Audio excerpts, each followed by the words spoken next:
country. So, while reading the book, I found certain things I don't understand. For instance, you say that the Bilderberg Group is trying to wipe out what you would consider minorities in a country like the U.S., i.e. blacks, Hispanics, etc. However, Terrence Todman, the American ambassador to Argentina, is black and allegedly a member of the CFR. As I read in the appendix on page 95, you say that the headquarters office of this group is in The Hague, Switzerland, but The Hague is in Holland. Did you mean Geneva? What is the difference between Masons and Freemasons? But now I have another question. Is the Bilderberg Group or the CIA behind the outbreak of racism in Germany? Whether my proposition appeals to you or not, I would greatly appreciate receiving a reply. Folks, we're going to take a short break, and then I will answer those questions on the air. Carlos, thank you for asking them. And folks, don't go away. We'll be right back after this very short pause. Welcome back to the hour of the time, folks. Just a little ditty there to let you know what I think of all of you out there listening. And I sincerely mean that. Let me get back to Carlos's letter here because I want to answer these questions. He said, while reading the book, I found certain things I don't understand. For instance, you say that the Bilderberg Group is trying to wipe out what you would consider minorities in a country like the U.S., i.e. blacks, Hispanics, etc. However, Terrence Todman, the American ambassador to Argentina, is black and allegedly a member of the CFR. Well, folks, as I said in my book, in fact, I wrote a whole chapter on Global 2000, the origination of AIDS and its purpose. There is a racial component to the group that wants to rule the world. And they have decided that blacks, Hispanics, and some other people in the world are what they call useless eaters. Now, I don't agree with that. Don't write me a letter and say I'm racist. I don't agree with that. I did not come up with the policy. I did not invent AIDS. I did not put it out to kill people. I'm just telling you that this is what I have discovered in my research. That is true. And all of us have to band together and stop this. They also use people. You'll notice that there are Freemasonic lodges in black neighborhoods that have all black membership, but you will not find blacks in Freemasonic lodges which have white membership. It's a racist organization. Yet blacks support it by having Masonic lodges in their communities and going to their Masonic meetings and reporting to the hierarchy, which is always white, which is always people who descend from the nobility of the old world. Now, there is a racist bent to this, and as I told you before, folks, the New World Order is going to be a totalitarian socialist government.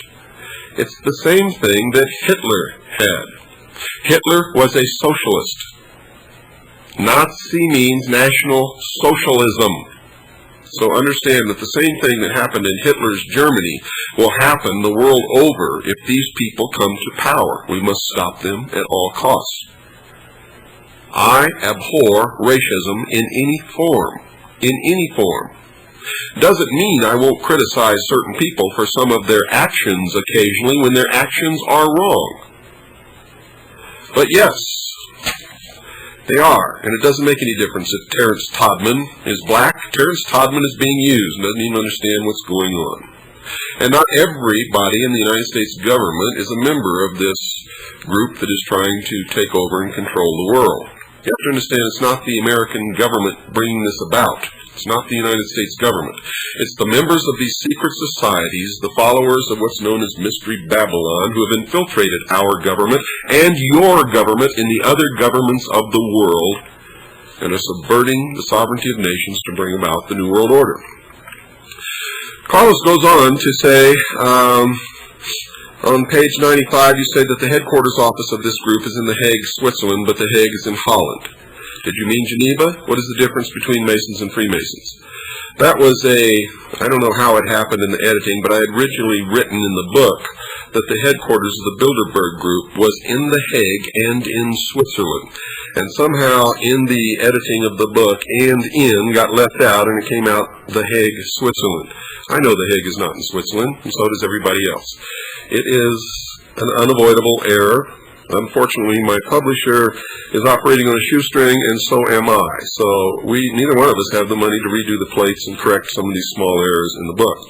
That's the biggest error that I've ever found in the book, folks. And the difference between Masons and Freemasons, none. They're both the same. Masons is just short for Freemasons. Now, that doesn't mean that a person who practices the craft of stone masonry or bricklaying is a member of a secret society. Most of them are not.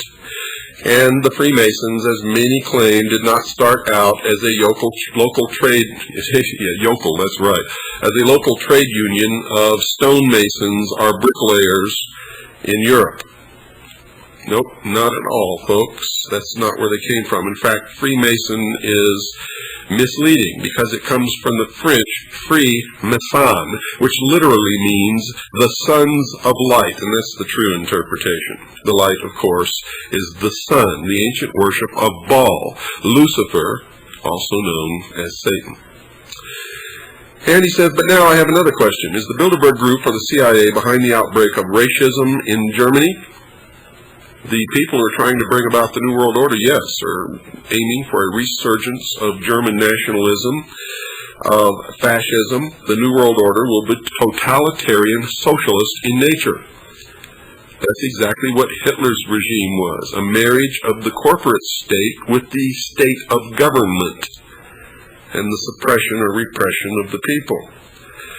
So, thank you, Carlos, for your pointed questions. I hope I've answered them to your satisfaction and to the satisfaction of anybody else who may have wanted to know about that. While I'm at it, I get a lot of letters from people who want to know, Bill, what about the aliens? What are we going to do about the aliens? Well, folks, I don't know how this happens, but every time I've ever given a lecture, I've always said, hey, there's a possibility that the information that I saw when I was in naval intelligence was planted there to make me believe in aliens so that I would help spread the alien threat philosophy so that people would welcome the one world government. I've always said that. Now, in the beginning, I didn't really believe that that was true.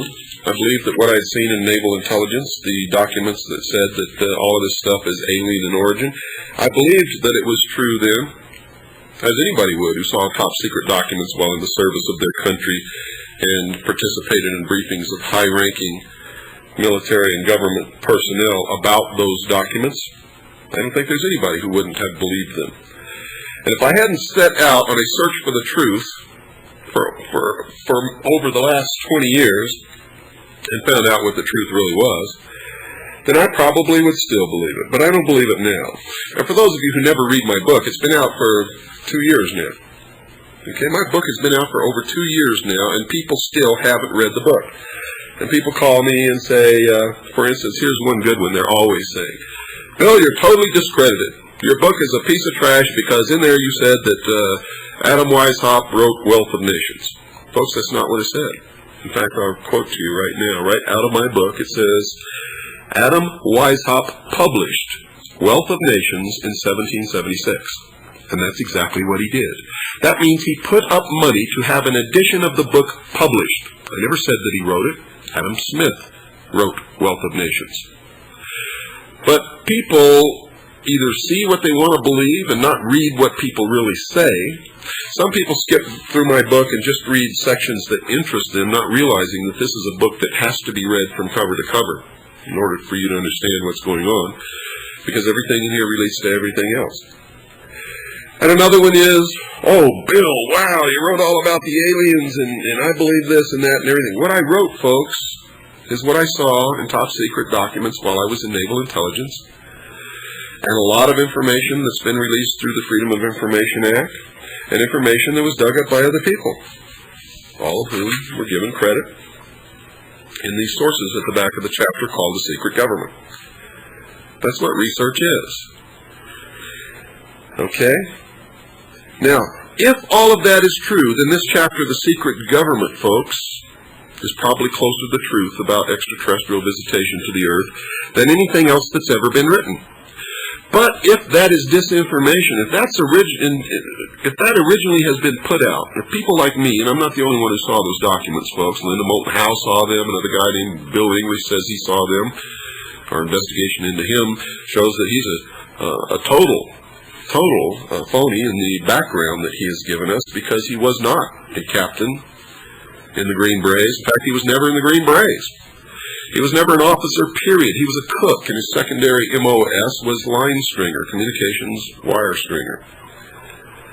And he never worked for NSA in England, and he was never married, never had a wife and children in England. We've proven all of this. We've dug it out. But the information that he says he saw was exactly the same information that I was shown. Linda Moulton Howe was shown the same top-secret documents by a counterintelligence operative of the Air Force Office of Special Investigation at the AFOSI building at Kirtland Air Force Base years ago. So someone wants us to believe in this extraterrestrial threat. Well, I caught on to this after a while.